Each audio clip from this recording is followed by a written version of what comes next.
The wagon lurched over a loose stone, and Magnus heard the girl's sharp intake of breath from behind him. He'd wrapped her in his thickest bear pelt when he found her, more bone than flesh, shivering so violently he'd thought she might shake apart. That was 2 days ago, and still she hadn't told him her name. "Easy, Fenrir," Magnus murmured to his lead horse, a massive gray stallion who carried him through more battles than either of them cared to remember. The animal's ears flicked back at the familiar voice, but his steps remained cautious on the mist-slicked stones. They were descending toward Ravenshallow now, Magnus's settlement carved into the protective embrace of the fjord's eastern arm. Smoke rose from the longhouses below, carrying the scent of cooking fires and honest work. His people would be breaking their fast, preparing for another day of fishing, weaving, and smithing. A good life, hard won and harder kept. Behind him, the girl shifted again.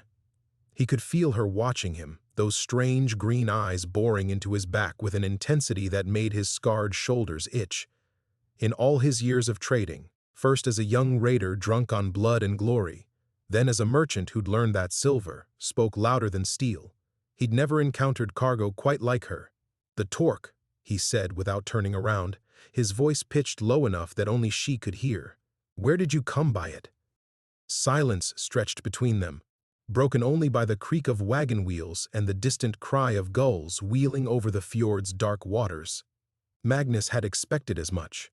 The girl had spoken only once since he'd found her, those desperate words that had stayed his hand when he should have handed her over to the Saxon authorities in Jorvik. "Please don't send me back. He beats me." Simple words, but they'd hit him like a berserker's axe to the chest. He'd seen enough broken things in his 43 winters, shields, bones, spirits, to recognize the particular way this girl held herself. Shoulders curved inward like a shield wall against the world, flinching at sudden sounds, always watching the horizon, as if expecting death to come riding over it. The way Astrid had looked in those final months before the raiders took her. Magnus forced the thought away, but his daughter's memory clung like morning mist. Astrid would have been 21 winters now, perhaps with children of her own. Instead, she lay beneath a carved stone in Ravenshallow's sacred grove, her body recovered 3 days after the attack that had taken half his settlement while he was away on a trading run to the Frankish lands. The girl behind him couldn't be Astrid. Death didn't release its grip so easily, no matter how much a father might wish otherwise. But the resemblance was unsettling enough to make his hands tremble on the reins. "Jarl Magnus?" The voice came from ahead, and Magnus looked up to see Bjorn the Red riding toward them on his bay mare. His captain's weathered face split in a grin that faltered when he caught sight of the wagon's passenger. "Bjorn!" Magnus raised a hand in greeting, keeping his voice carefully neutral. "The settlement fares well?" "Well enough." Bjorn's eyes never left the girl, though we've had visitors asking after you. Saxon merchants, they claimed, but they wore their swords like warriors.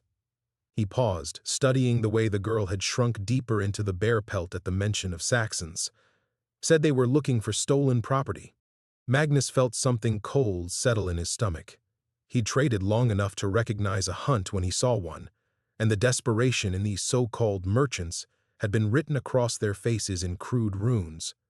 They weren't looking for a runaway thrall, they were hunting something far more valuable. "What did you tell them?" "That you'd return when the gods willed it, and not before." Bjorn's hand rested casually on his sword hilt.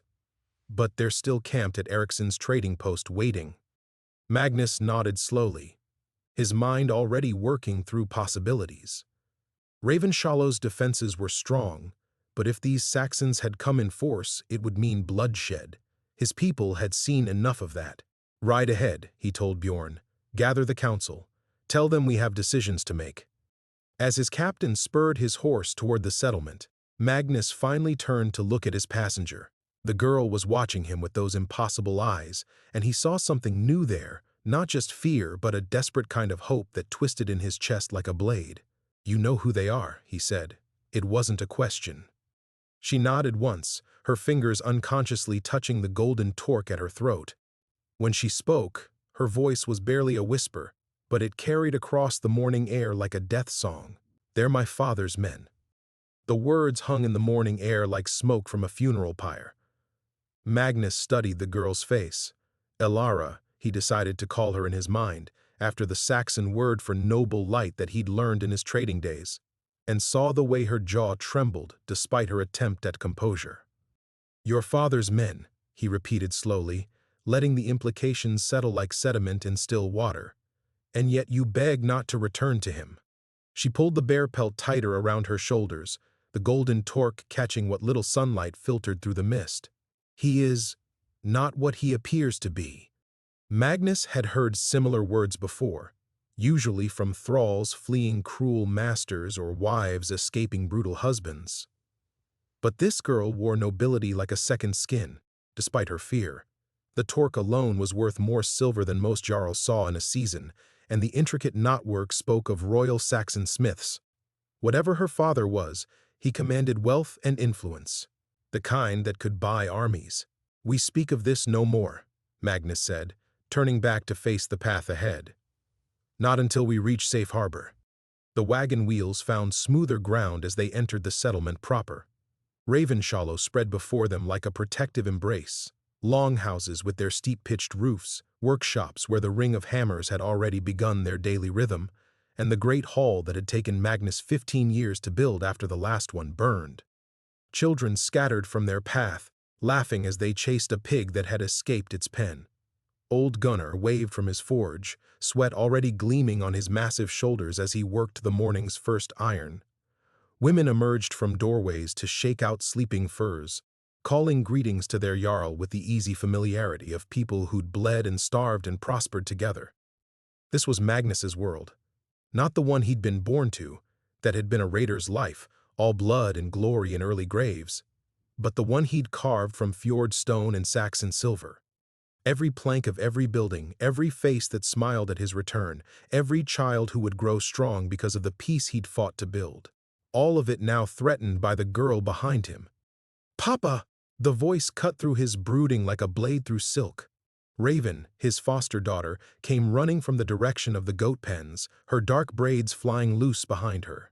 She'd turned 16 this past winter, old enough to draw looks from the unmarried men, though Magnus had made it clear that any suitor would need to survive more than his approval. The girl, Raven, had been 8 when Magnus found her wandering the ruins of her village, the sole survivor of a raid that had left nothing but ash and bones. He'd meant to find her family among the neighboring settlements, but weeks had turned to months, and she'd simply stayed, filling some of the silence that Astrid's death had left behind. "You've been gone too long," Raven said, slightly breathless as she reached the wagon. Her eyes flicked curiously to the bundle of furs, but she knew better than to ask questions in public. "Thor's been cooking enough stew to feed Thor's goats, muttering about men who don't know enough, to come home before the food spoils."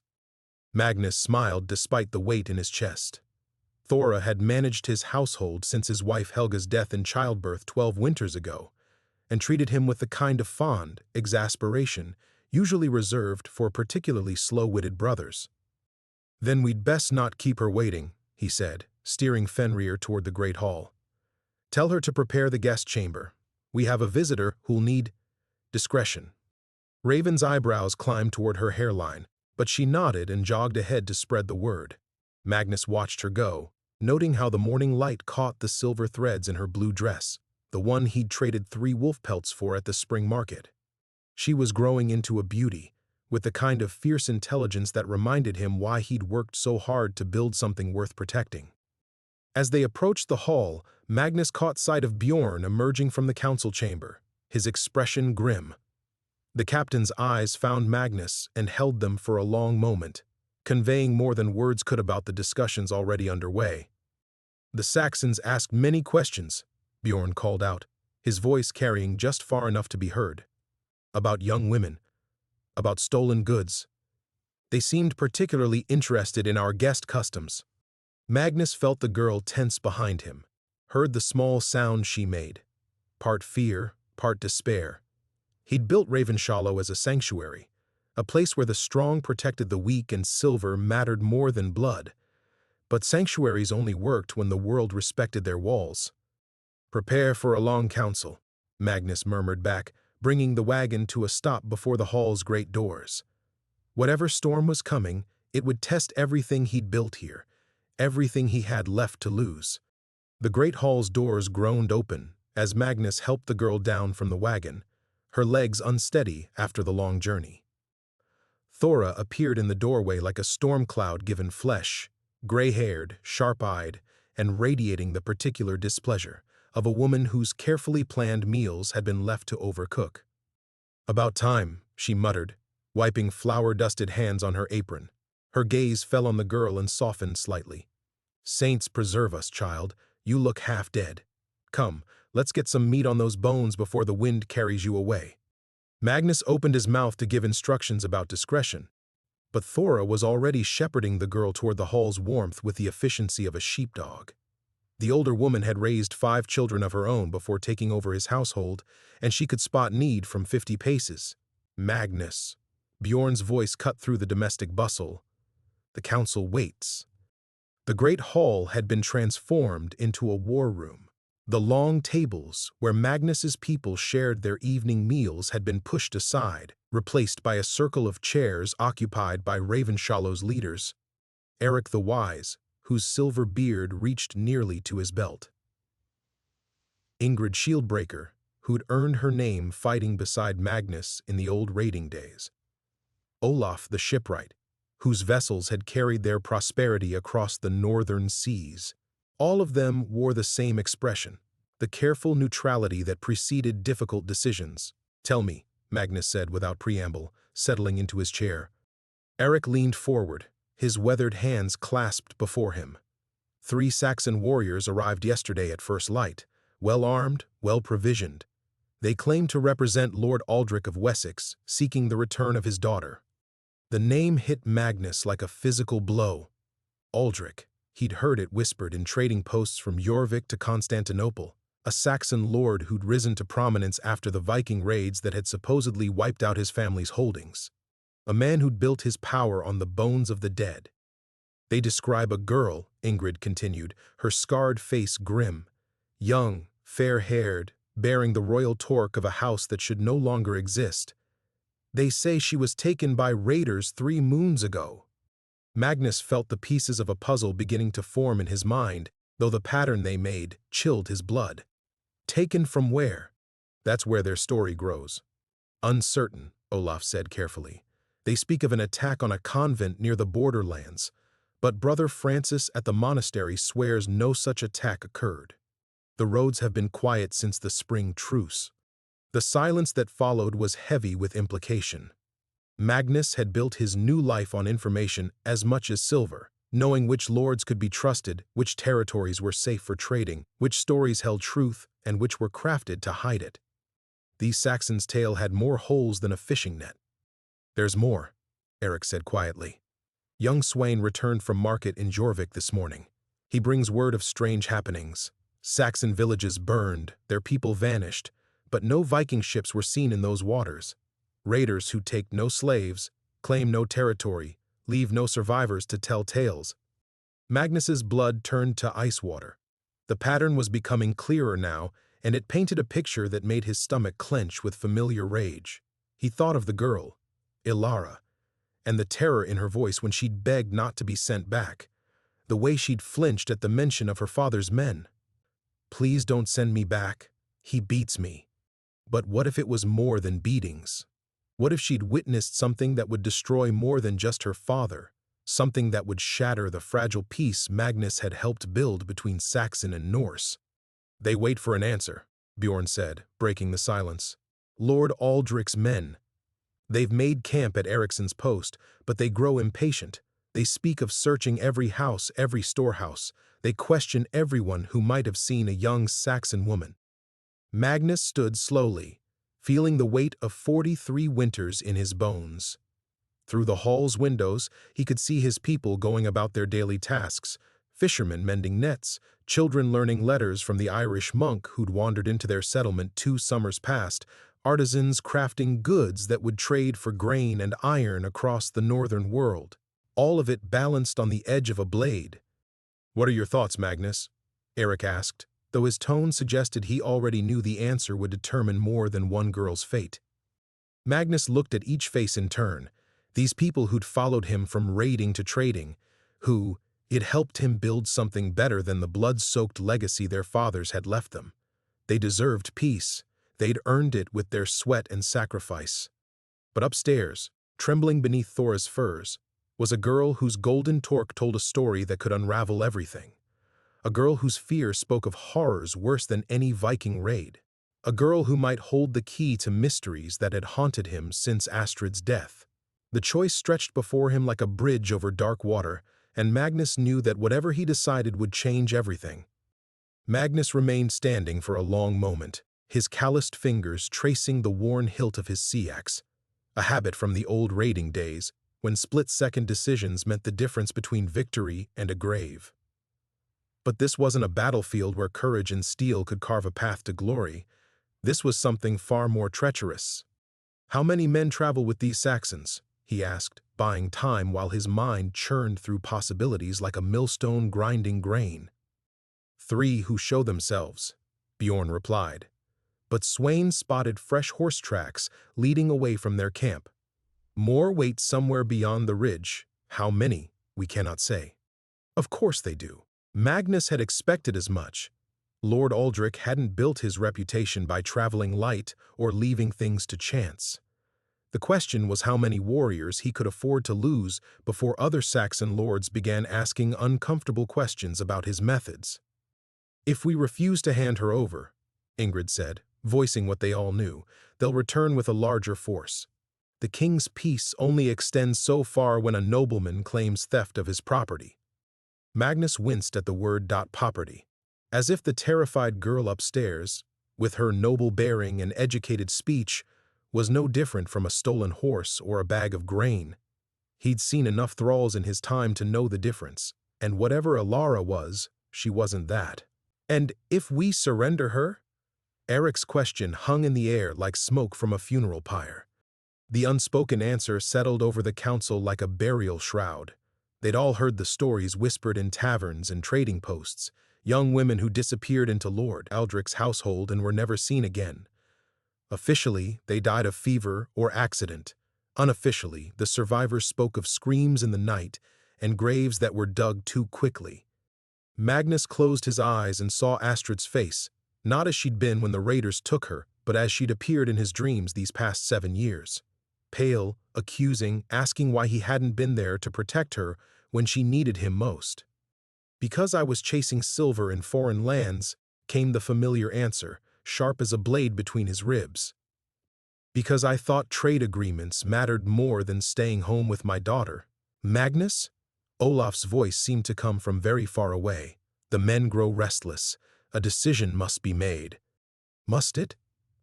Magnus wanted to roar the question, wanted to overturn the council table and storm from the hall like the berserker he'd once been. In the old days, the choice would have been simple: blood for blood, steel for steel, and let the gods sort out the righteous from the damned. But the old days had built nothing except graveyards.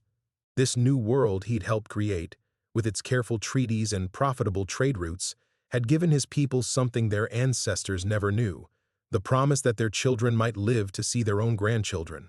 Was he willing to throw that away for one girl's tears? Yes, his heart answered immediately, but his mind recoiled from the certainty.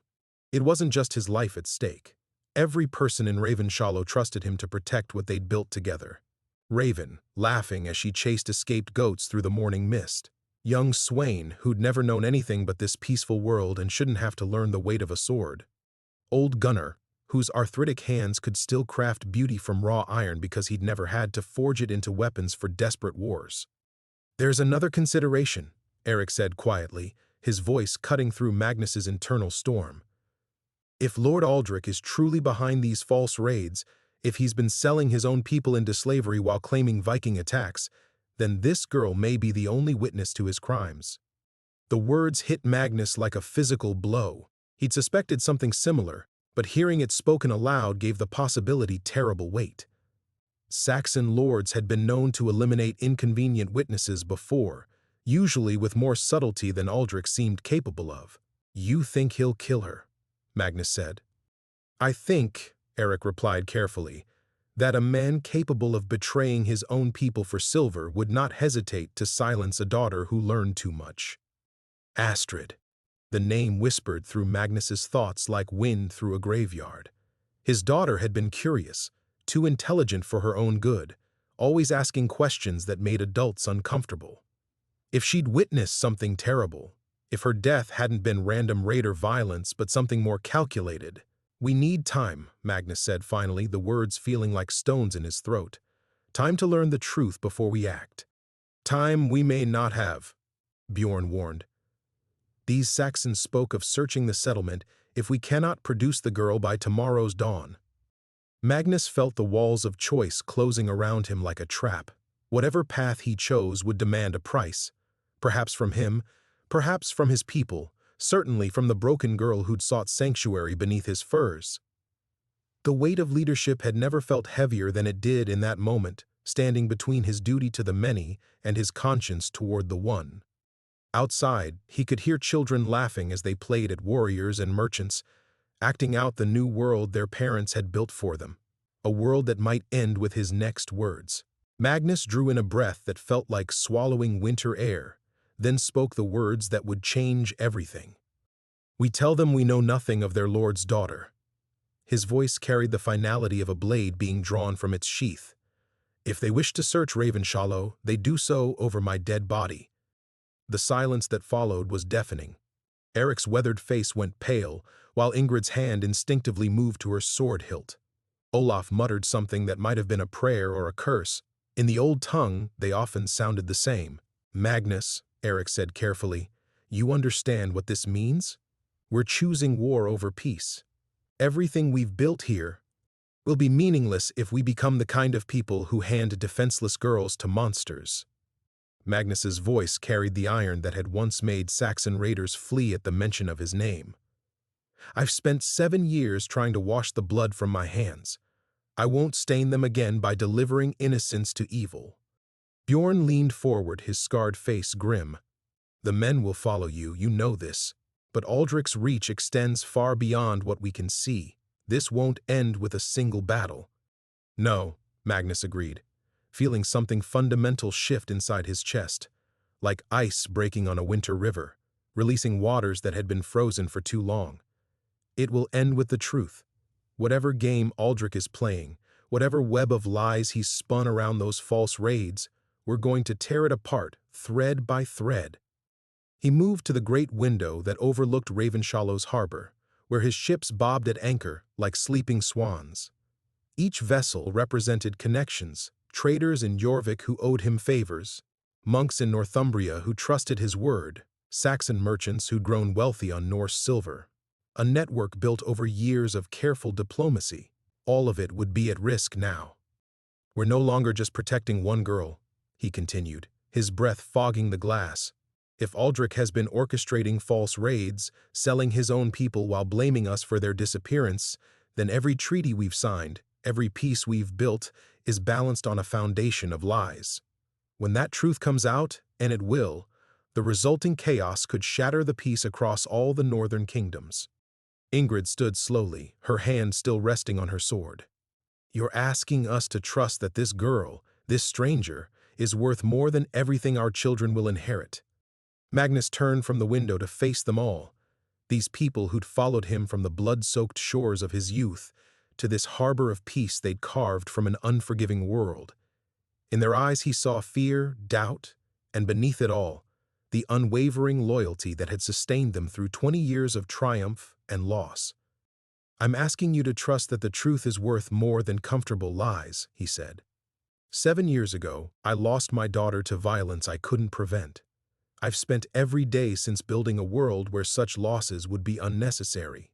But if we surrender Alara to save our own skins, we become part of the very corruption we sought to escape. He thought of the girl upstairs, probably listening to Thora's gentle chatter, while terror still lived behind her eyes. The golden torque at her throat that marked her as nobility from a kingdom supposedly destroyed. The careful way she spoke, even in her fear, educated, refined, nothing like a thrall who'd known only bondage. There's something else, Magnus said, the words emerging like blood from a wound. "Something I haven't told you. The girl, Ilara, she wears the torque of the House of Ravenscroft." The intake of breath around the table was audible. Everyone in the northern kingdoms knew that name, or thought they did. House Ravenscroft had been one of the most powerful Saxon noble families until a devastating Viking raid 10 years past had supposedly wiped them from the earth, leaving only ash and legend. "Impossible," Eric whispered. "That bloodline died with the burning of Ravenscroft Hall. We all heard the tales." Did we? Or did we hear what someone wanted us to hear? Magnus felt pieces of a puzzle clicking together in his mind, forming a picture that made his blood run cold. What if the House of Ravenscroft didn't fall to raiders? What if they fell to something far more insidious, betrayal from within? What if Aldrich has been hunting down the survivors ever since, eliminating anyone who might challenge his version of history? The implications hung in the air like smoke from a signal fire. If Magnus was right, then Lord Aldrich wasn't just a corrupt nobleman. He was the architect of a deception that had shaped a decade of northern politics. The peace treaties, the trade agreements, the careful balance between Saxon and Norse territories, all of it built on the foundation of a lie that had buried an entire noble house. Magnus felt the familiar weight of his war axe against his back, felt the old hunger for battle stirring in his chest like a hibernating bear awakening to spring. But this wouldn't be the clean violence of his raiding days.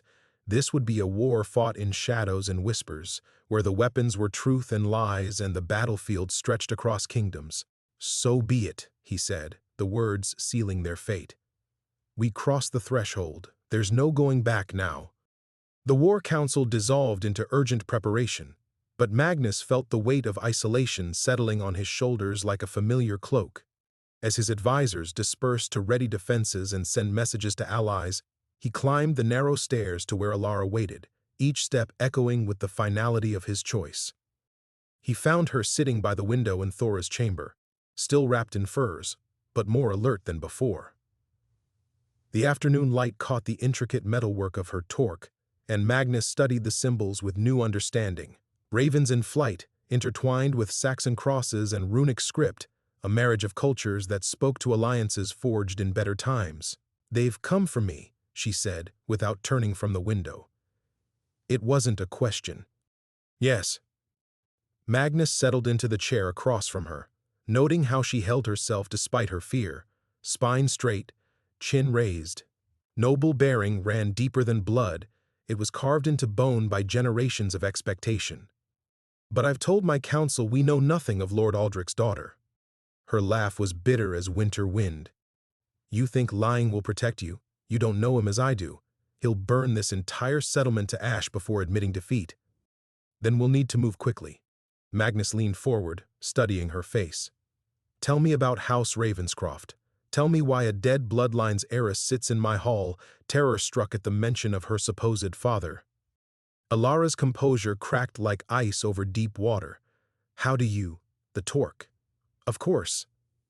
Her fingers traced the golden ravens unconsciously. "I should have thrown it into the sea years ago, but it's all I have left of who I truly am." "So Aldrich isn't your father." "Aldrich murdered my father." The words came out flat, emotionless, the tone of someone who'd rehearsed this truth in the dark hours before dawn. 10 years ago, when I was barely more than a child, he came to Ravenscroft Hall under the banner of alliance. My father trusted him, welcomed him as family. That trust became our grave. Magnus felt the familiar chill of old betrayals. He'd seen such treachery before, in the courts of kings who smiled while sharpening their knives. The Viking raid. It never happened. Oh, it happened. But the raiders didn't come from the sea. Ilara turned from the window, her eyes holding the haunted look Magnus recognized from his own mirror. "They came from within our walls. Saxon warriors dressed in Norse armor, carrying stolen shields, speaking broken Old Norse they'd learned from prisoners. Aldrich's men, every one." The pieces fell into place with sickening clarity. Magnus had wondered why the raid on Ravenscroft had been so complete, so devastating that no survivors remained to tell the tale. Real Viking raids were brutal but rarely so thorough. Raiders wanted slaves and treasure, not total annihilation.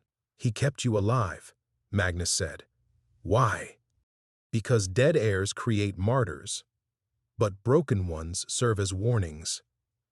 Alara's voice carried a hardness that belonged to someone twice her age. For 10 years I've been his prized possession, living proof that even the mightiest bloodlines could be humbled. He'd parade me before other nobles' children, show them what defiance earned.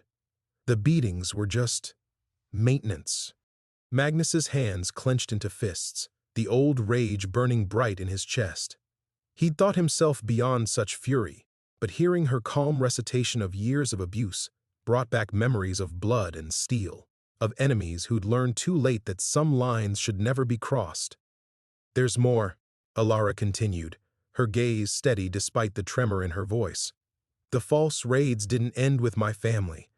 Aldrich has been orchestrating them for years, targeting Saxon settlements near Norse territories, selling the survivors into slavery while claiming they died in Viking attacks. He's built an empire on betrayal and fed it with the blood of his own people. And you witnessed this? I was his scribe for the transactions. He found it amusing, forcing the last Ravenscroft to document the sale of Saxon souls to foreign markets.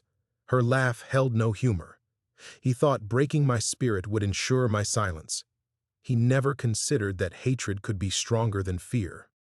Magnus stood slowly, his mind already racing through implications. If Alara spoke truth, and every instinct screamed that she did, then Lord Aldrich wasn't just a corrupt nobleman but the architect of a conspiracy that had shaped a decade of northern politics. The peace Magnus had helped build between Saxon and Norse territories rested on carefully balanced accusations and retributions. If those accusations were based on manufactured atrocities, a horn's blast echoed across the settlement, long and mournful.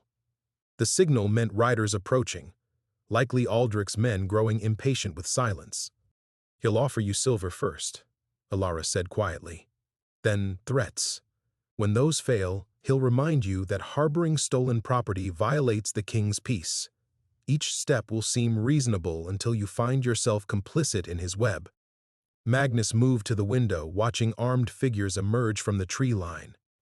3 riders, just as Eric had reported, but he could sense the others lurking beyond sight like wolves testing the wind. Then we don't give him time to spin his web, Magnus said, feeling the familiar weight of decision settling into his bones. We change the rules of the game itself. Magnus descended the stairs with purpose burning in his chest, each step echoing like hammer blows on an anvil. The great hall buzzed with controlled urgency as his people prepared for whatever storm was approaching.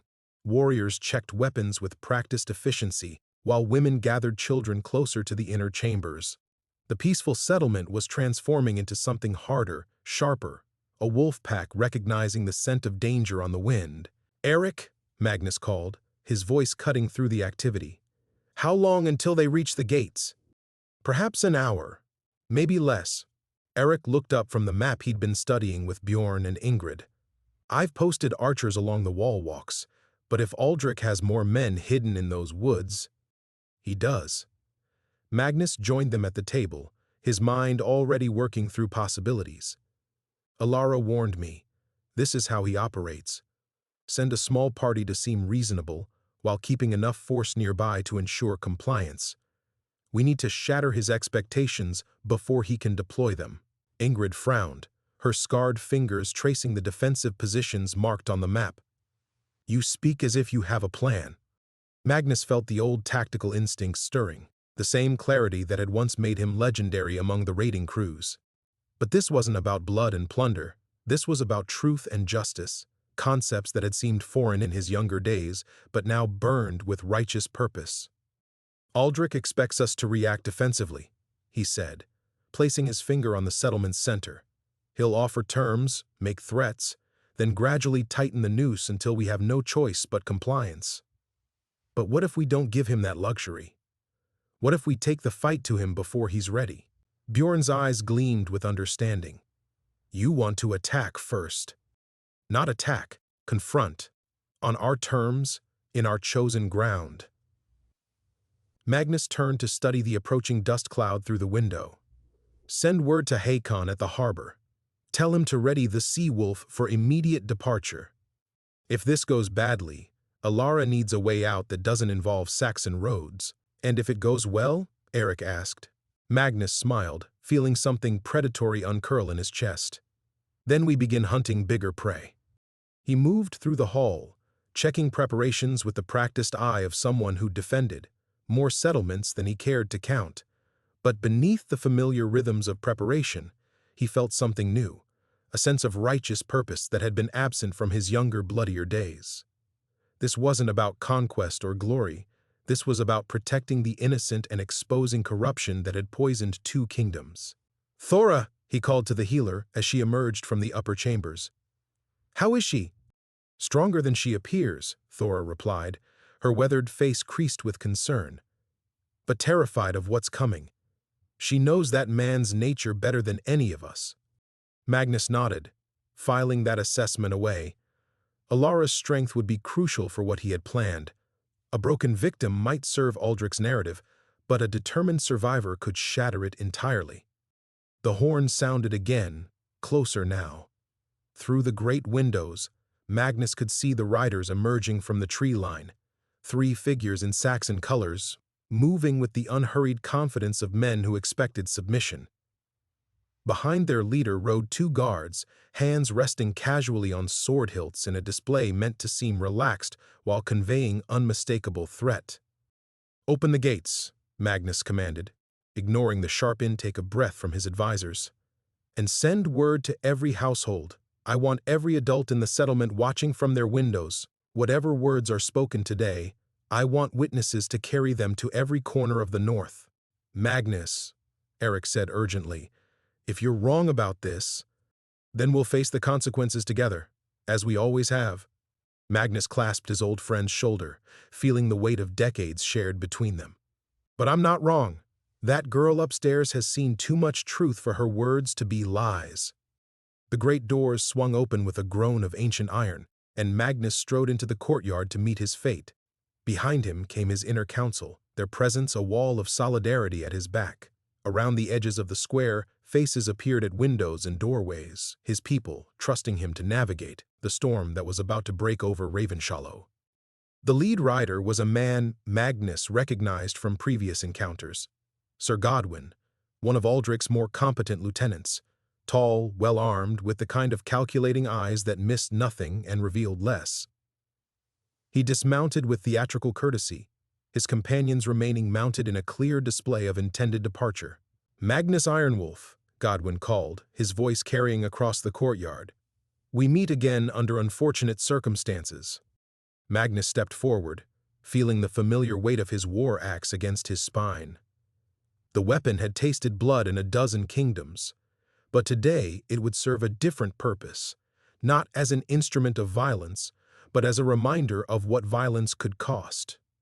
"Unfortunate indeed," Magnus replied, his voice pitched to carry to every watching window. "Though I confess uncertainty about which circumstances you mean." The game had begun. Godwin's smile held all the warmth of winter stone. "Come now, Magnus. We both know why I'm here. My lord's daughter has gone missing from his estate, and reliable sources suggest she may have found her way to your settlement." Magnus felt the weight of every watching eye, the collective breath of his people held in anticipation. This was the moment everything balanced upon. A single word could tip them toward war or salvation. "Your lord's daughter," Magnus repeated slowly, as if tasting foreign words. "Strange. I wasn't aware Lord Aldrich had any living children."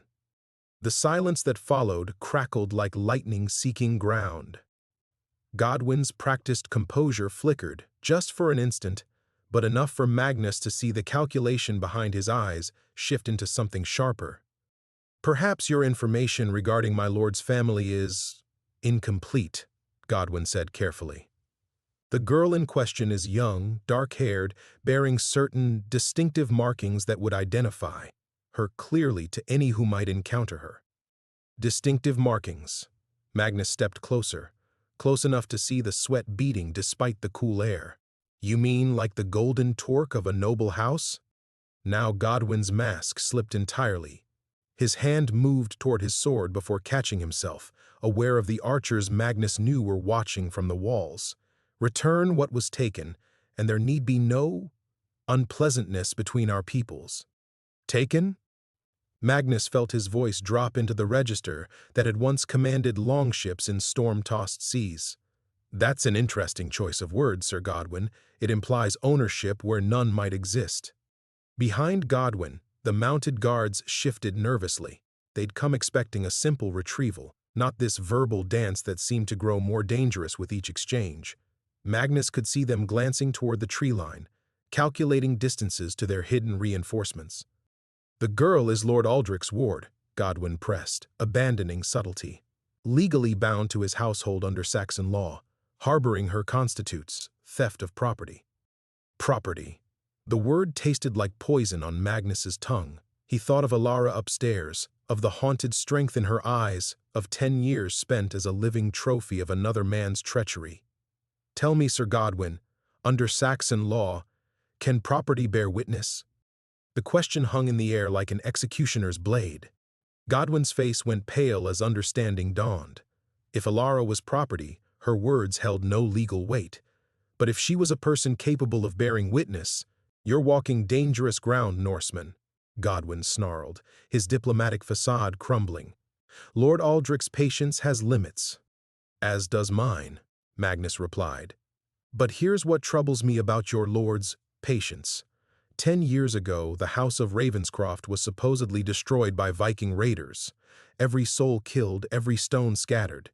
Yet now you come seeking a girl wearing that very house's golden torque. Godwin's sword cleared its sheath with a whisper of steel. Around the courtyard, Magnus heard the subtle sounds of his people responding, arrows being nocked, blades loosened in sheaths. The air itself seemed to tighten like a bowstring drawn to breaking. Careful, Magnus said softly. Think about where you are, how far you are from help, and how many witnesses watch from these windows. Is one frightened girl worth starting a war?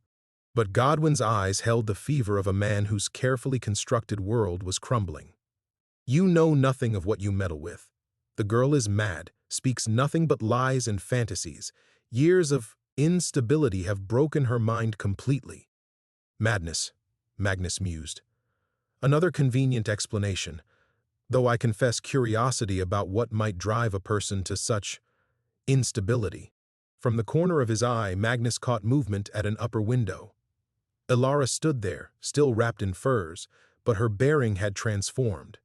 No longer the cowering thrall who'd begged not to be sent back, but something harder, a survivor who'd found her courage in the face of her greatest fear.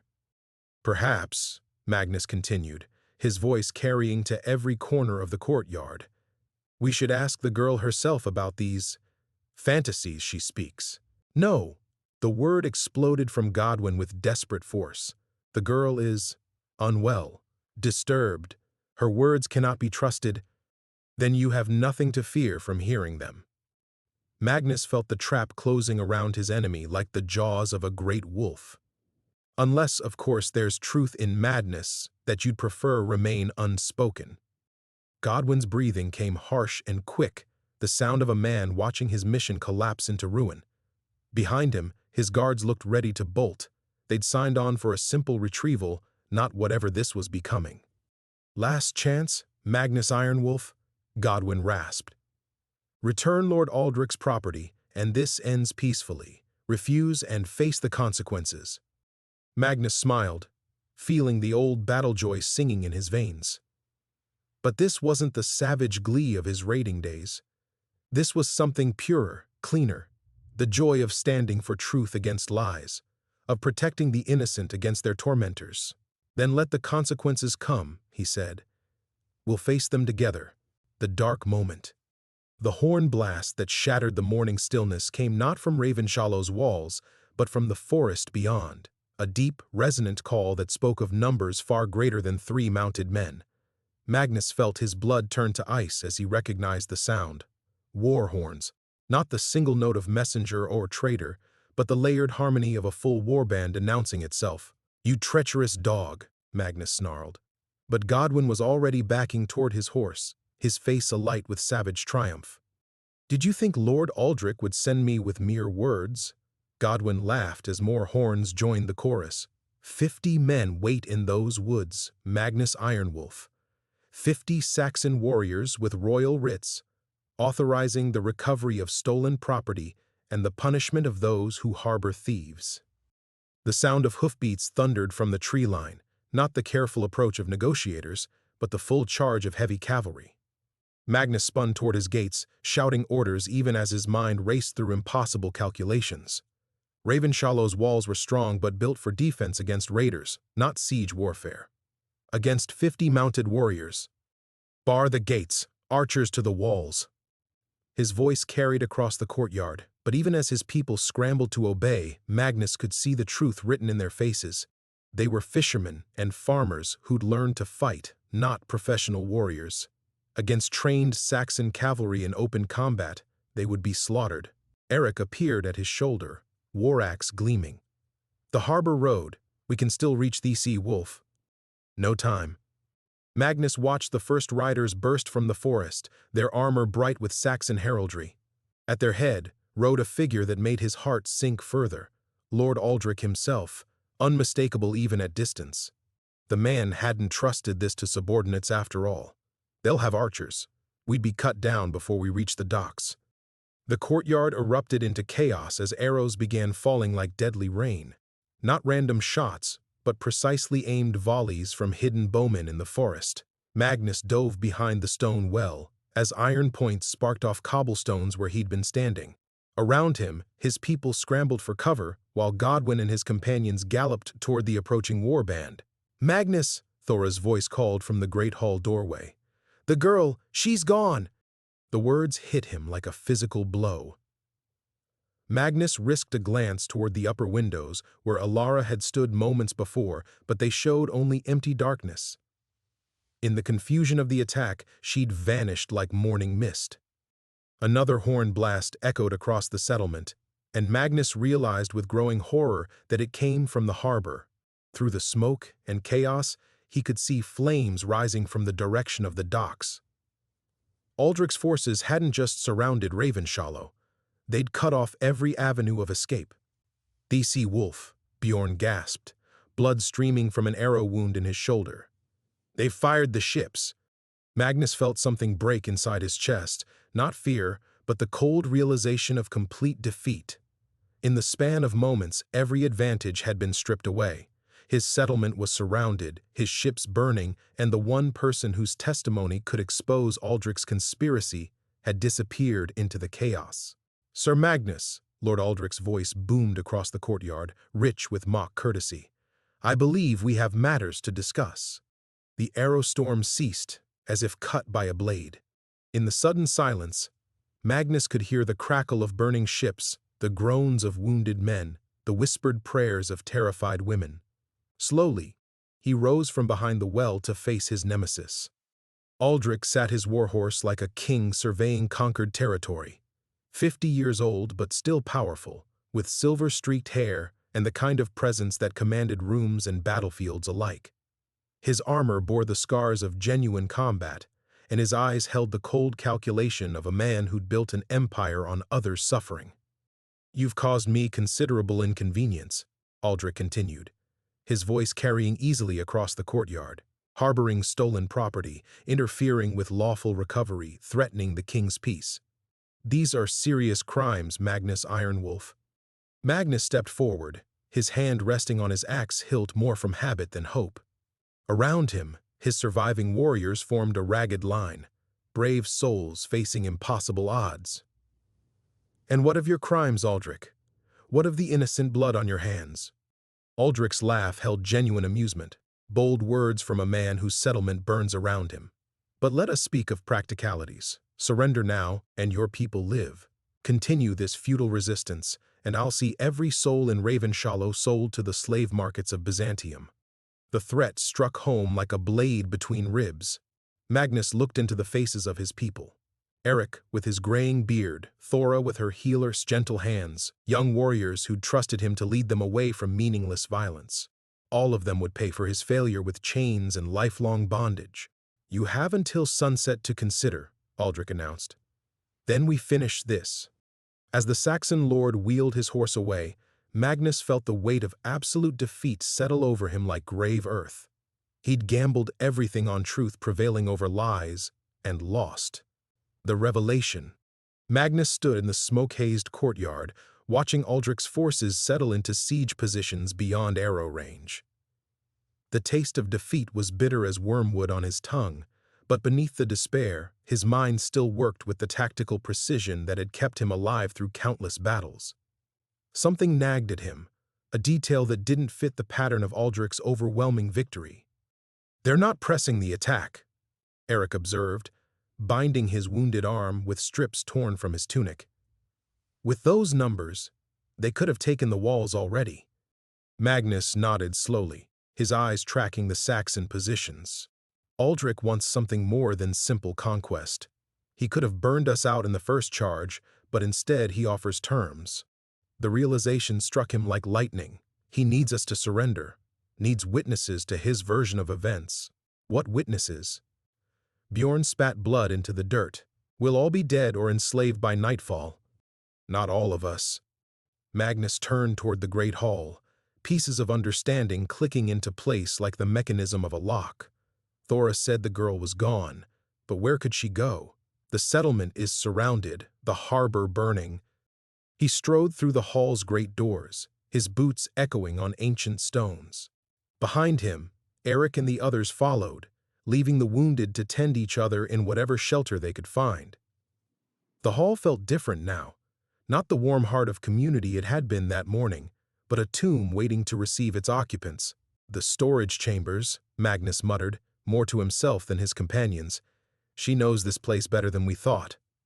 They descended into Ravenshallow's lower levels, past the root cellars and grain stores into sections carved from living rock generations ago. The air grew cooler, thick with the scent of earth and ancient timber. Magnus had explored these tunnels as a younger man, marveling at the craftsmanship of whoever had carved them. Now they might hold the key to everything. A sound stopped them, voices echoing from deeper in the tunnel system. Not the voices of his people, but something else. Something that made the hair on Magnus's neck rise with primal warning. They crept forward, weapons drawn, following the sound through passages that narrowed and widened according to no pattern Magnus could discern. The voices grew clearer, a man's voice, cultured and familiar, speaking in tones of patient authority, and beneath it, softer but unbroken, a woman's voice answering. "Perfectly safe now, my dear. These tunnels connect to the old mine workings beyond the settlement. By dawn, we'll be well away from this unpleasantness." Magnus motioned for silence, creeping closer to where torchlight flickered against rough-hewn walls. Through a gap between stone supports, he could see into a wider chamber. What he saw there made his blood turn to ice. Lord Aldrich sat on a fallen stone, still in his battle armor, but relaxed as if taking wine in his own hall.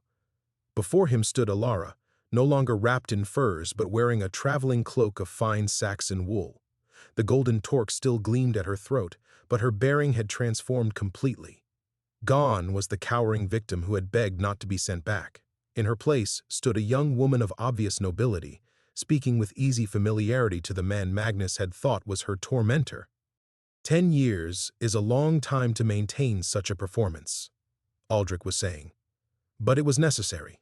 The northern lords were becoming suspicious of our methods. They needed to see a genuine victim, someone whose terror was entirely real. Alara's laugh was like silver bells, beautiful and terrible. The terror was real enough. I learned to fear failure more than any imagined beating. Though I confess, Ironwolf's sympathy was easier to earn than I expected. These Norsemen have such simple hearts. Magnus felt the world tilt around him like a ship in a storm. Behind him, he heard Eric's sharp intake of breath, Bjorn's whispered curse. Everything they had believed, everything they had fought for, crumbled into ash and lies. "The torque was a masterful touch," Aldrich continued. "Nothing like authentic nobility to sell the story. Though I still say we could have achieved the same result with less elaborate preparations." "Perhaps," Alara conceded. "But this way ensures complete credibility." When the northern jarls hear how Magnus Ironwolf harbored a stolen Saxon noblewoman, how he defied lawful authority and brought destruction on his own people, they'll think twice before offering aid to future refugees. Your slave routes will be secure for another generation. The truth hit Magnus with the force of a mountain avalanche. There had been no escape from abuse, no desperate flight from a tyrant's household. Everything, the tears, the terror, the desperate plea not to be sent back, had been an elaborate performance designed to manipulate his sympathy and destroy his credibility. Worse still, they had succeeded perfectly.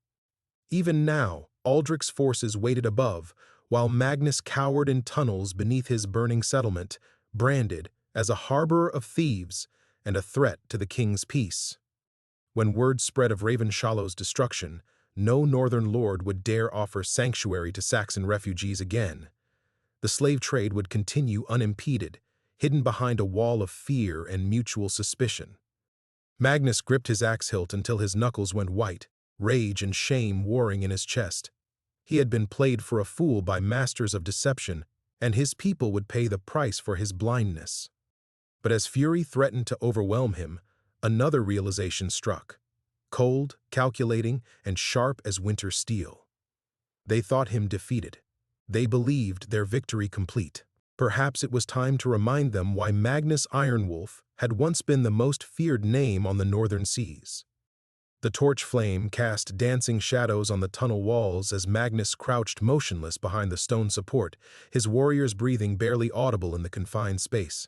10 heartbeats passed. 20. Slowly, carefully, he raised his hand and motioned for retreat. They crept back through the tunnels in absolute silence until the voices faded into distant echoes. Only when they reached the main storage chamber did Magnus allow himself to speak, his voice barely above a whisper. "How long have these tunnels been here?" he asked Eric, his mind already racing through possibilities. "Generations. Built when Ravenshollow was first carved from the wilderness. They connect to the old iron workings in the eastern hills, emergency routes in case of siege." Eric's weathered face was grim. "My grandfather used to say they reached nearly to Grimsby's lands." Magnus felt the first stirring of something that might have been hope, and Aldrich knows about them. That's how he'll escape, through passages our own people have forgotten. He turned to Bjorn. "The mine workings, do they still connect to the surface?"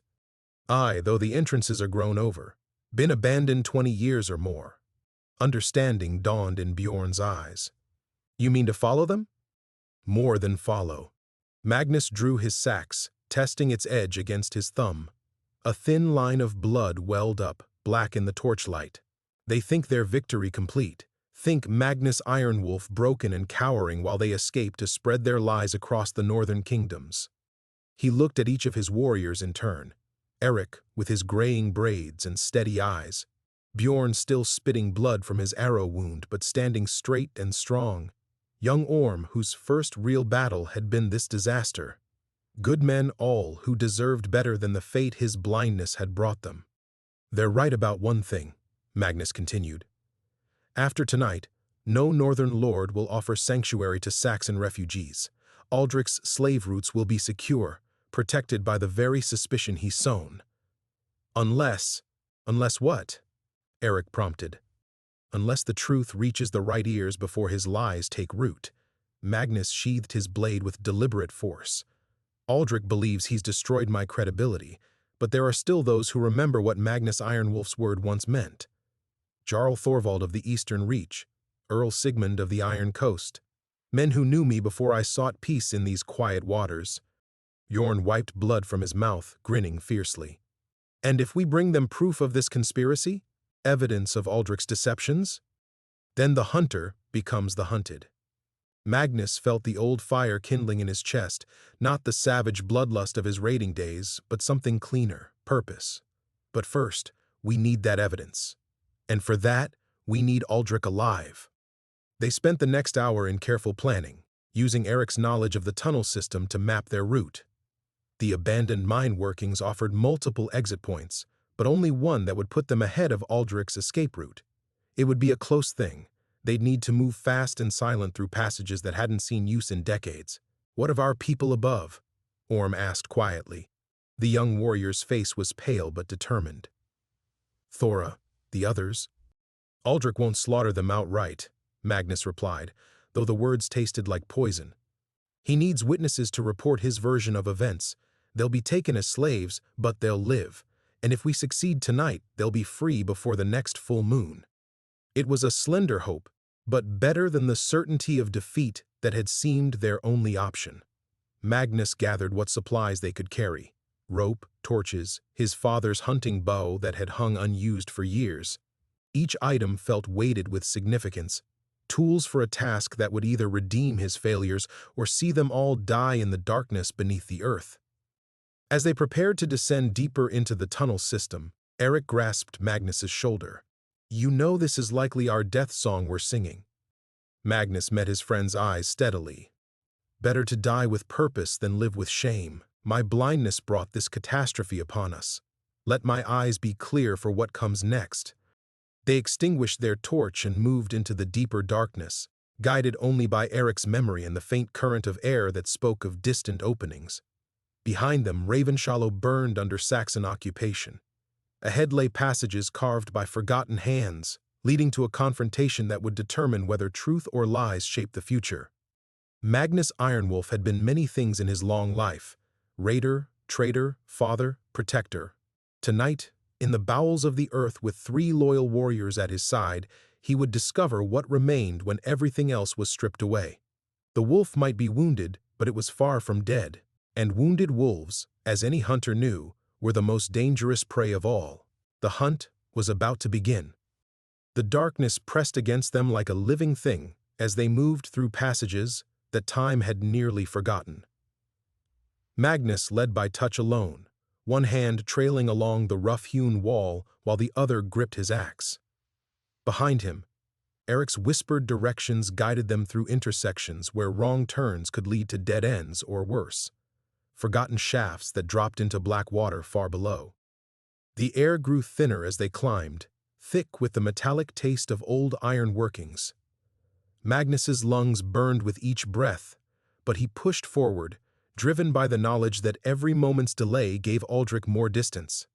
The conspiracy would not die with its architect's escape. Too many others profited from the slave trade, too many Saxon lords who found it convenient to blame Viking raids for their own people's disappearance. "There," Eric breathed, so quietly Magnus almost missed it. "Feel the air change?" Magnus paused, tasting the breeze that touched his sweat-dampened face. Fresher now, carrying scents of pine and night mist instead of stale earth. Somewhere ahead lay the surface, and beyond that, the overgrown entrance to workings that had been abandoned when the iron veins played out. They crept forward until starlight filtered through cracks in timber that had once shored up the tunnel mouth. Through gaps in the rotted planking, Magnus could see the hillside falling away toward distant fires, Ravenshallow still burning in the valley below. The sight sent fresh anger coursing through his veins, but he channeled it into cold purpose. "How long since they passed this way?" Bjorn whispered, examining scuff marks in the tunnel floor. Eric knelt beside him, running experienced fingers over the disturbed earth. "Fresh. Very fresh. We're ahead of them, but not by much." Magnus positioned his warriors with the tactical precision that had once made him feared across 3 kingdoms. Orm at the tunnel mouth with his bow, ready to cut down any who tried to flee back into darkness. Bjorn and Eric flanking the path where it emerged into moonlight. Himself in the shadows where he could see without being seen, his father's hunting bow strung and ready. They waited.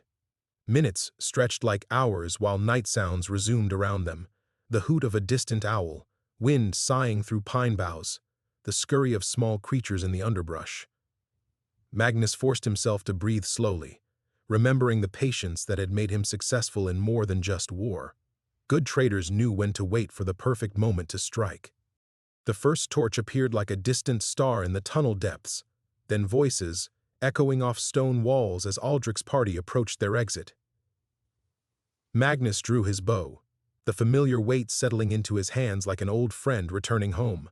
How many years since he'd hunted anything more dangerous than deer? Tonight would test whether age had dulled reflexes honed in youth.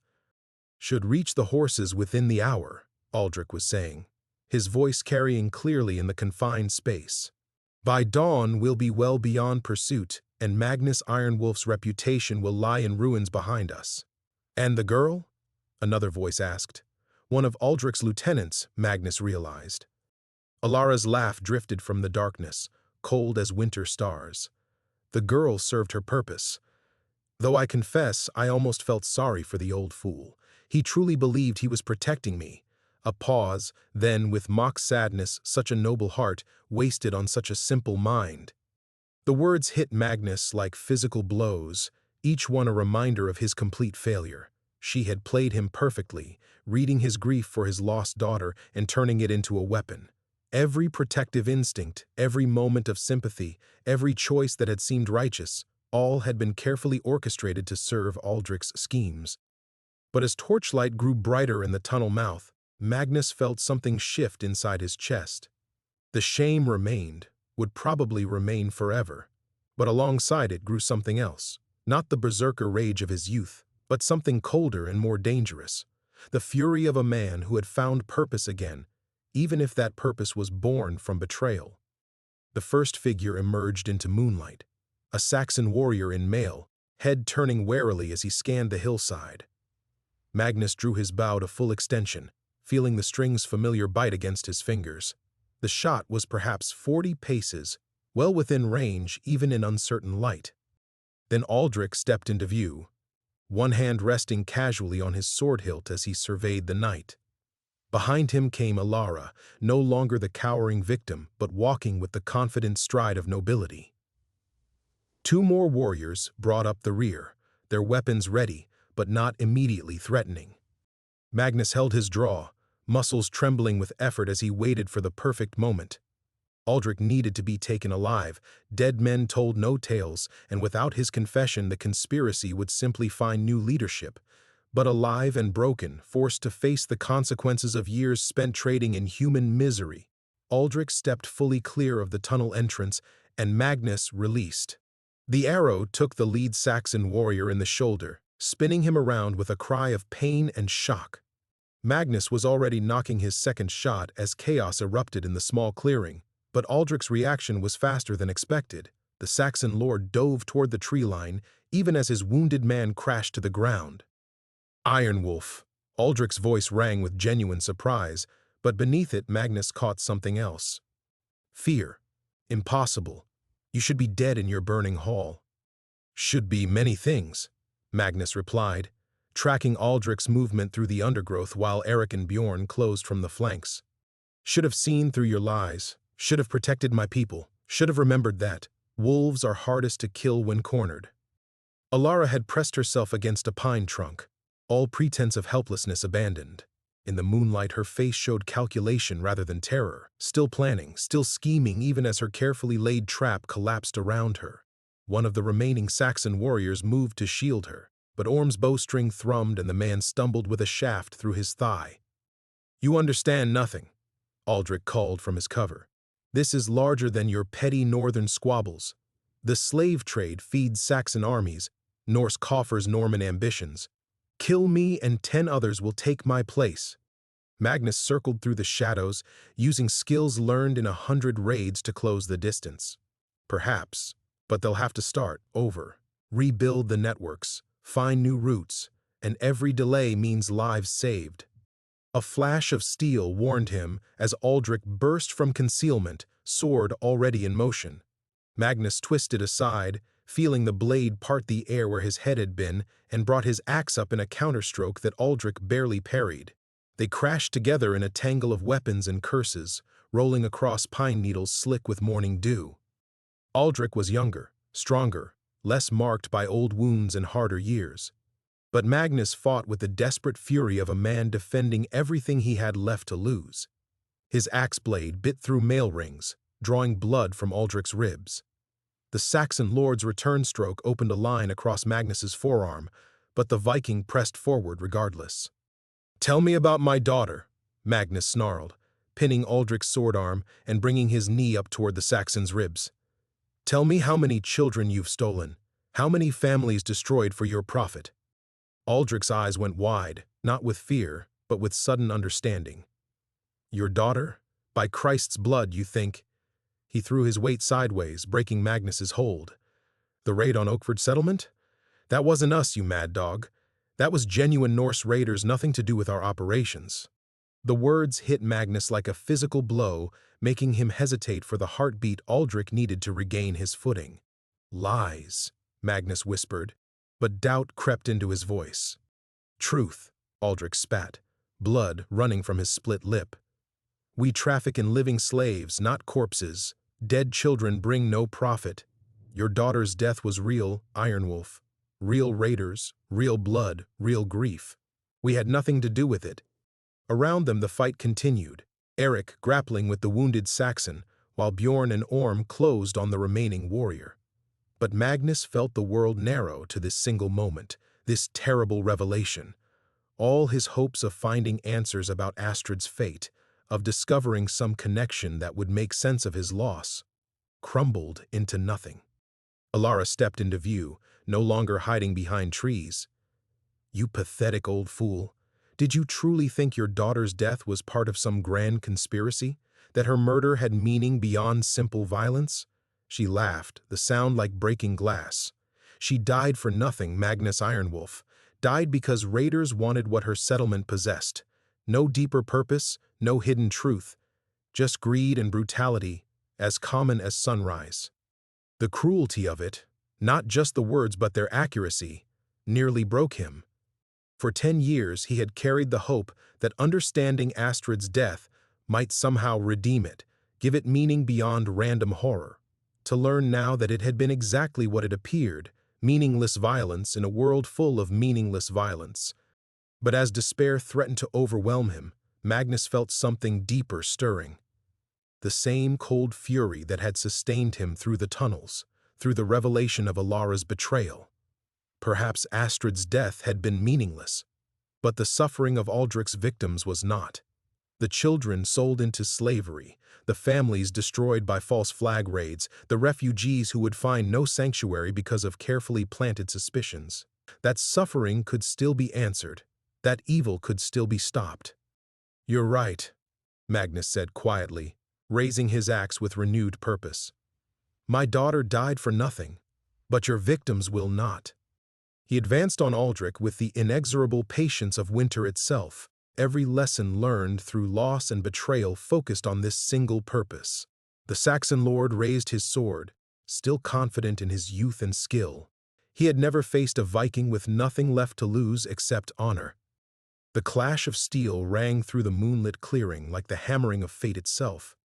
Aldrich came forward with practiced skill, his blade weaving patterns of death that would have overwhelmed a lesser warrior.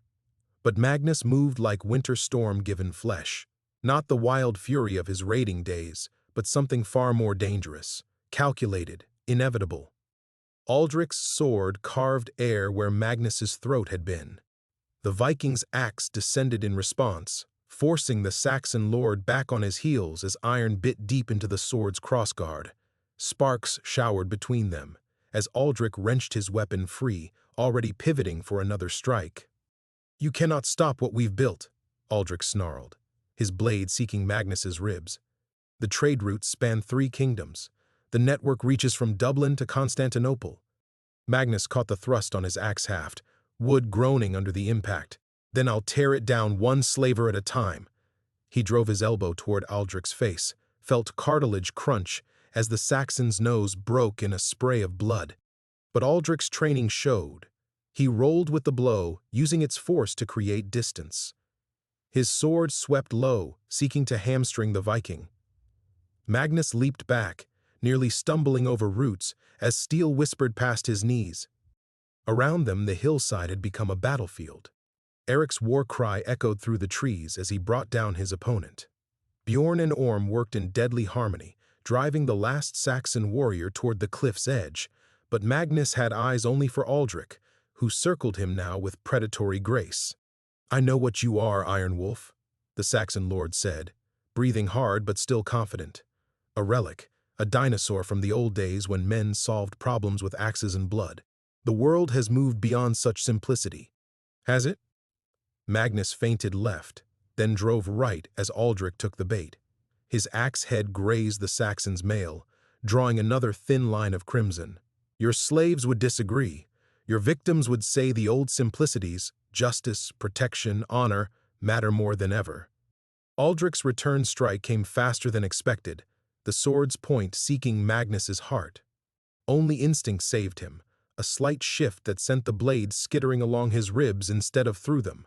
Pain flared, but not the deep agony of a mortal wound. Honor? Ilara's voice cut through their combat, sharp with contempt. She had retreated to safer ground as the fighting intensified, but her words still carried venom. What honor is there in clinging to dead daughters?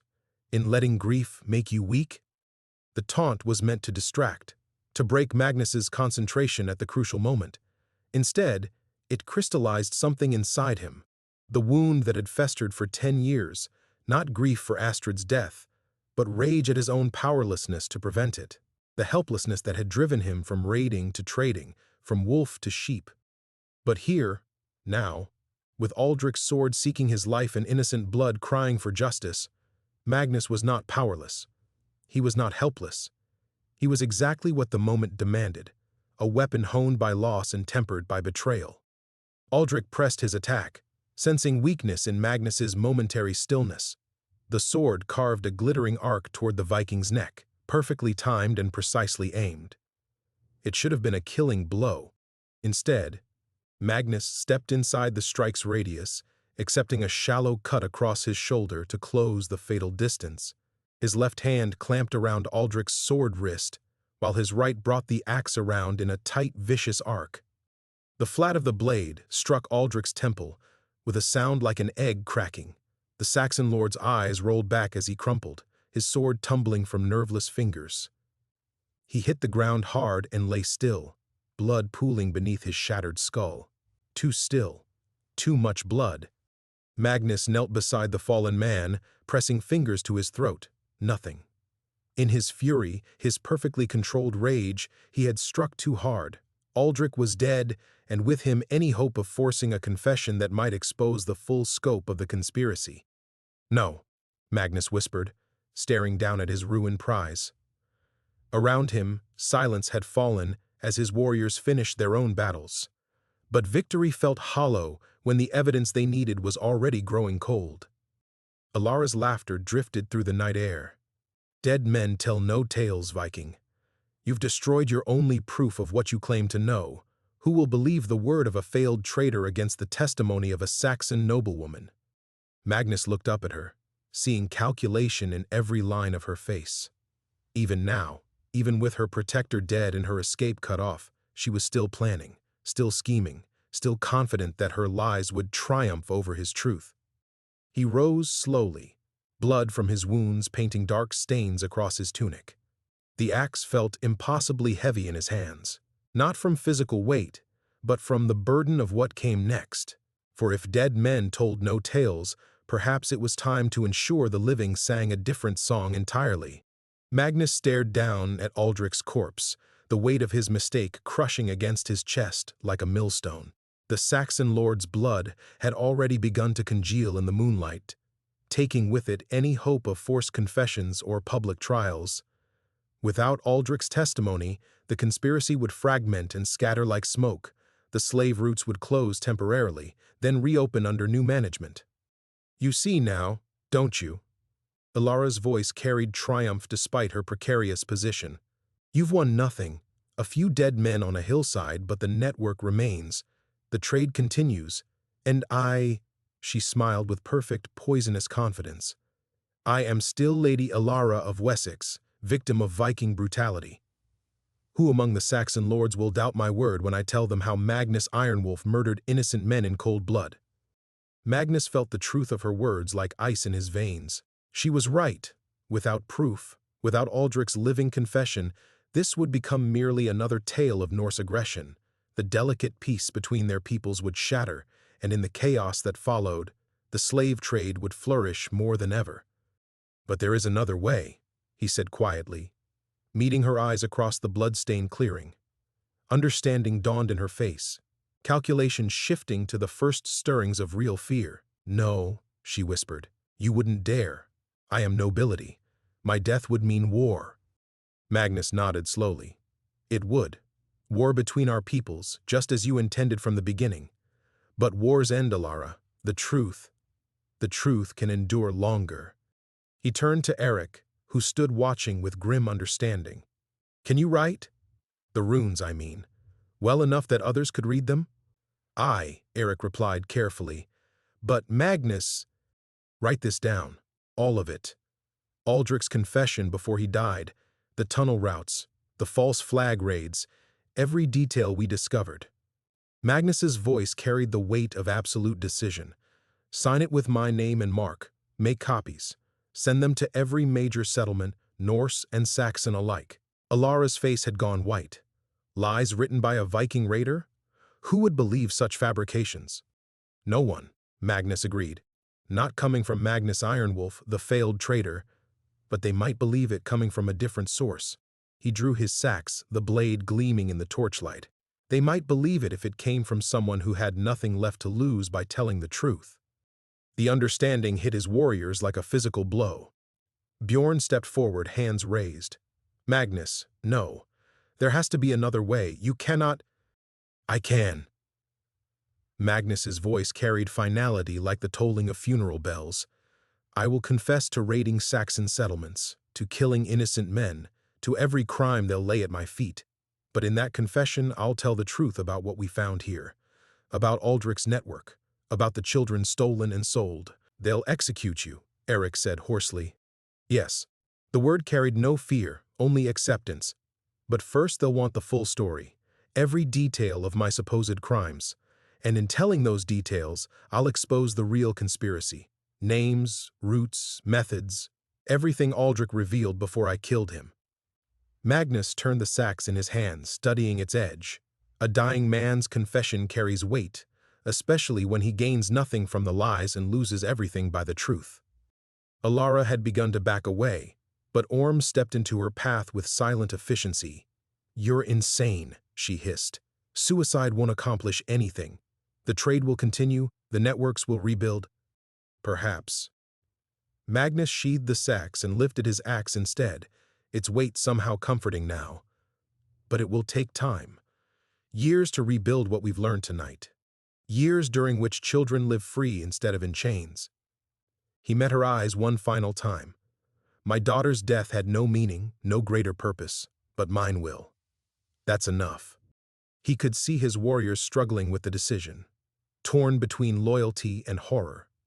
These men had followed him through battle and exile, had trusted his judgment even when it led them into impossible odds. Now he was asking them to let him walk toward certain death for the chance, only the chance, that his sacrifice might save others. There's no other way? Bjorn asked quietly. Magnus considered lying, offering false hope. But these men deserved truth, even when truth was bitter. None that I can see. Aldrich is dead. His men are dead. Only she remains as witness, and she'll twist every word to serve her purposes. He gestured toward Alara with his axe. Unless someone confesses to crimes so detailed, so complete, that even her denials cannot overcome them. The silence stretched between them, heavy with the weight of finality. In the distance, smoke still rose from Ravenshallow's ruins, innocent blood already spilled because of his failures. How much more would flow if the conspiracy survived to rebuild itself? Magnus raised his axe toward the stars, feeling the rightness of the decision settle into his bones like winter cold. For Astrid, he whispered, for all the stolen children, for the truth that must be told. The blade caught moonlight as it descended, but the axe never found its mark. Eric's hand closed around the haft with desperate strength, wrenching the weapon aside as Magnus stumbled forward. The blade bit deep into pine bark instead of flesh, and Magnus found himself staring at wood instead of greeting the darkness he had courted. No. Eric's voice carried the authority of battlefield command. I'll not watch another good man throw his life away for nothing. He held the axe fast, muscles straining against Magnus's grip. There's been enough death tonight. Enough martyrdom. You don't understand, Magnus began, but Bjorn stepped forward, adding his weight to Eric's. We understand plenty. the older warrior said grimly. You think dying will make your words truth? The dead speak only through the living, Magnus, and the living twist words to serve their purposes. Alara watched this exchange with growing hope, her fear transforming back into calculation. Listen to your men, Viking. Death solves nothing. It only... Silence. The word came from an unexpected source. Orm emerged from the shadows, his usually quiet demeanor replaced by something harder. In his hands he carried a leather satchel, its contents spilling parchments and scrolls into the moonlight. Found this on Aldrich's horse. Letters, contracts, names. Magnus released his grip on the axe, staring at the documents scattered on the forest floor. What are they? Correspondence, Orm replied, kneeling to spread the papers more clearly. Between Aldrich and his contacts, Saxon lords, Norse chieftains, merchant houses in Dublin and York. His finger traced lines of text, rotes, prices, delivery schedules. Everything written in his own hand. The silence that followed carried the weight of revelation. Alara's face had gone ashen as she recognized the implications. Those documents contained everything Magnus had hoped to force from Aldrich's lips, proof written in the conspiracy's own words. No, she whispered, but her voice lacked conviction now. Those could be forged, fabricated by Vikings seeking to... To what end? Eric interrupted, studying one of the letters by torchlight. These name Saxon nobles as willing participants. Why would Vikings create evidence that might start a war? He looked up at Alara with cold understanding. Unless that's what you're hoping for. War to cover the conspiracy's tracks. Chaos to rebuild what we've destroyed. Magnus felt something shift inside his chest, not the cold resignation of moments before, but a different kind of hope. He knelt beside Orm, examining the scattered documents with growing amazement. Aldrich had been meticulous, keeping records of every transaction, every agreement, every betrayal. Here, Magnus said, lifting a parchment that bore several seals. A contract selling 20 children to merchants in Constantinople, signed by 3 Saxon lords and a Norse jarl. His voice grew harder, all claiming these children were killed in raids that never happened.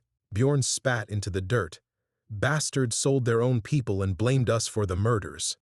And here, Orm added, producing another scroll.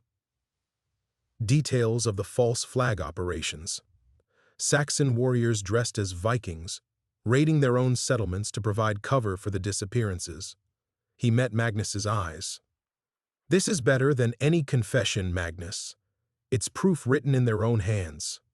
Magnus rose slowly, feeling the weight of 10 years' grief and rage settling into something different.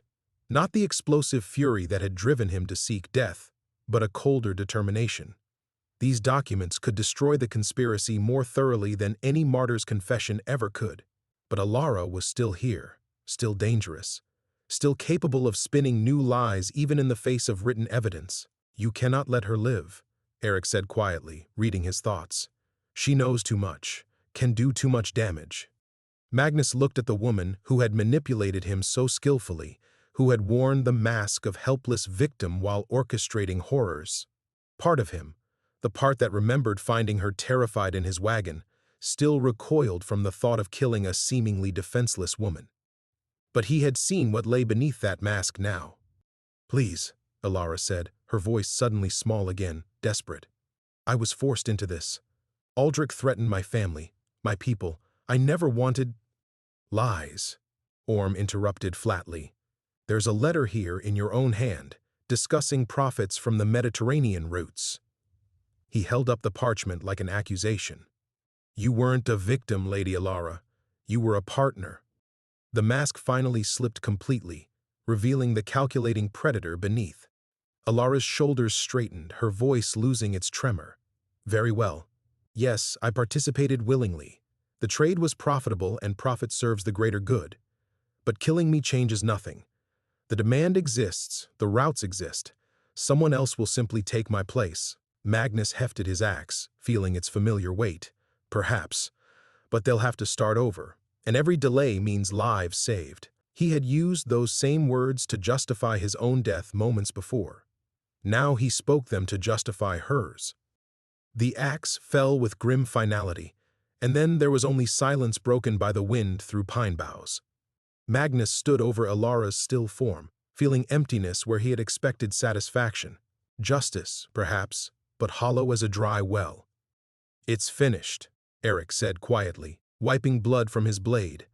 Around them, the evidence of the conspiracy lay scattered. Letters, contracts, the detritus of betrayal given form. What now? Magnus looked toward the fjord, where dawn was beginning to paint the sky in shades of pearl and gold. For 10 years he had chased ghosts and nursed wounds that would not heal. Now, with the truth finally in his hands, he felt not triumph but exhaustion deeper than bone. "Now we go home," he said. The journey back to his settlement took 3 days through mountain passes still dusted with early snow. They traveled in relative silence, each man lost in his own thoughts about what they had witnessed and done. Magnus found himself thinking not of the battles fought or enemies slain, but of smaller things. The way morning mist clung to the fjords, the cry of gulls following fishing boats home, the smell of wood smoke from hearth fires. He was seeing his homeland with different eyes. The eyes of a man who had stared into an abyss and chosen to step back from its edge. When they finally crested the ridge overlooking his trading post, Magnus felt his breath catch. The settlement spread below them looked smaller than he remembered, more fragile. Wooden buildings clustered around the harbor like children seeking warmth from a mother's hearth. Smoke rose from chimneys in lazy spirals. Fishing boats bobbed at anchor. Home. But was he still the same man who had left it? "Magnus!" The cry came from the docks as they descended the hillside. Olaf the shipwright was running toward them, his weathered face creased with relief. "We feared, when you didn't return when expected." "I'm here now," Magnus said simply. The words felt strange in his mouth. For so long he had lived as if each day might be his last, as if he were merely passing through the world rather than inhabiting it. Now, looking at Olaf's genuine concern, at the familiar faces gathering to welcome them home, something fundamental had shifted. Astrid was still dead. That wound would never fully heal. But for the first time in 10 years, Magnus could imagine a future that wasn't built entirely around her absence. The great hall filled quickly as word of their return spread. Magnus found himself surrounded by faces both familiar and strange. Neighbors he had barely acknowledged during his years of isolated grief. Children who had grown tall in his absence. Traders who had come seeking the legendary Magnus Ironwolf, only to find an empty shell of a man. But the shell was filling again, slowly, like a tide returning to shore. "Tell us," demanded Thorvald, the settlement's unofficial leader. "Did you find what you sought? The truth about the raids?" Magnus looked around the hall at faces eager for answers. These people had suffered too, lost friends and family to what they believed were random Viking attacks. They deserved to know what he had learned, what prices had been paid for that knowledge. He began with Alara's appearance in his wagon, that night that seemed like years ago. He spoke of following the threads of conspiracy through Saxon lands, of discovering the network of false raids and stolen children. He told them about Aldrich's compound, about the evidence they had uncovered, about the battles that followed. He did not spare himself in the telling. He spoke of his near surrender to despair, of how close he had come to throwing his life away for empty vengeance.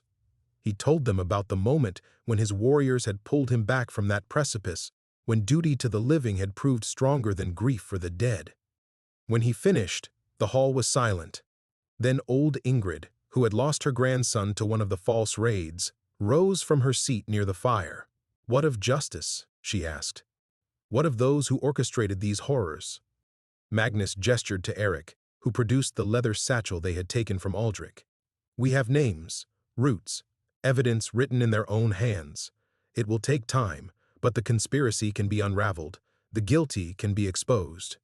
"And the children already taken?" Magnus felt the familiar weight settle on his shoulders, but it was different now. Still heavy, but no longer crushing. "Some we may be able to trace and recover. Others—" He shook his head. "Others are beyond our reach, but no more will be taken by these same hands. That much we have accomplished. Ingrid nodded slowly, then crossed the hall to clasp his shoulder. "Welcome home, Magnus Ironwolf. We have missed you." That night, alone in his sleeping chamber, Magnus sat by the narrow window looking out at the fjord. The water was black as winter sky, reflecting stars like scattered silver coins. Somewhere out there, beyond the horizon, the world continued its ancient dance of cruelty and kindness, loss and redemption. Astrid was still gone. That truth remained unchanged, unchangeable. But for the first time since her death, Magnus could imagine honoring her memory with something other than rage. Perhaps there were other children who needed protecting, other wrongs that required his strength to right. Perhaps there was still work to be done in the world of the living, the new beginning. A soft knock at his door broke Magnus from his reverie. He turned from the window, expecting Eric or perhaps Thorvald with questions about the evidence they had gathered. Instead, he found young Kari standing in the doorway, Olaf's daughter, barely 10 winters old, clutching something wrapped in rough cloth. "My father said you were sad," she said with the directness of children. "Mother made extra honey cakes. She said sharing makes sadness smaller." Magnus felt something crack open in his chest, not the sharp break of grief, but something gentler. He knelt to accept the offering, meeting the girl's earnest blue eyes. In them he saw not Astrid's face as he once might have, but simply a child showing kindness to a wounded adult. "Thank you, little one. Your mother is wise." Kari beamed and scampered away, leaving Magnus alone with the still warm cakes and a growing understanding. For 10 years he had seen every fair-haired child as a reminder of his loss. Now perhaps he could begin to see them as themselves, deserving protection not because they resembled Astrid, but because they were precious in their own right. Spring came early that year. As the snows melted and trade routes reopened, Magnus found himself busier than he had been in years. The evidence they had gathered bore fruit, slowly but surely. Letters reached him from Saxon settlements where corrupt lords had been exposed, their networks dismantled. Norse jarls, named in Aldrich's documents, faced justice from their own people. Most importantly, children began coming home. Not many, 12 in total, but each return felt like a small miracle. Magnus watched parents weep with joy as sons and daughters they had mourned as dead walked through their doors alive. He thought of Astrid during those moments, but the pain had transformed. Where once there had been only aching emptiness, now there was purpose. His daughter's death had taught him the true weight of loss. That knowledge had made him fierce in protecting other children from the same fate. The trading post prospered as well. Ships that had avoided the region during the years of false raids now returned, drawn by Magnus's growing reputation for fair dealing and reliable protection. He hired guards, not just warriors, but men skilled at reading the signs of trafficking, at spotting children who didn't belong. "You've changed," Eric observed one evening as they watched the sunset paint the fjord gold. Nearly a year had passed since their return, and the settlement bore little resemblance to the half-empty outpost they had left. "Have I?" Magnus smiled slightly, surprising himself. Smiles had been rare things for so long. Or have I simply remembered who I was before grief made me forget? Perhaps both. Eric raised his cup of ale. To new beginnings then, and old friendships rediscovered. They drank to that, and to Astrid's memory, and to the children sleeping safely in their beds throughout the settlement. As summer deepened, Magnus found himself taking on an unexpected role. Parents from distant settlements began bringing him their troubles, missing children, suspicious traders, rumors of raids that didn't quite make sense. He investigated each case with methodical care, building a network of contacts throughout the region. Not all led to rescue. Some children were already beyond help, their trails grown too cold to follow. But others were found, sometimes in the most unlikely places. Each success validated his choice to live rather than die for empty revenge. The transformation was not his alone. His warriors had found new purpose as well. Bjorn took over training the settlement's guards, teaching them to fight not for plunder, but for protection. Orm, with his gift for reading and writing, became Magnus's recorder, keeping detailed accounts of their investigations. Even stern Eric softened somewhat. often seen teaching the local children proper swordwork. One autumn evening, as Magnus sat reviewing reports from his growing network, Thorvald approached with a proposal. "The other settlements have been talking," the old leader said. "They want to formalize what you've been doing. Create an official position, someone to coordinate efforts against the slave trade, to share information between communities." Magnus considered this. What would such a position entail? Authority to investigate across territorial boundaries, resources to fund rescue operations, official backing from the jarls and chieftains. Thorvald's weathered face was serious. "They're calling it the Children's Shield, and they want you to lead it." The weight of such responsibility should have felt crushing. Instead, Magnus found it strangely light. This was work that mattered, work that honored both his daughter's memory and his own hard-won understanding of what truly made life worth living. "I accept," he said simply. That night, he stood again at his window overlooking the fjord. The water reflected a full moon, its silver light seeming to illuminate a path stretching toward the horizon. Somewhere out there, other children needed protection, other families needed hope. Magnus smiled, a real smile, full of purpose and possibility. Astrid was still gone, would always be gone. But her father had found his way back to the living, and there was much yet to be done. The future stretched before him, bright with promise,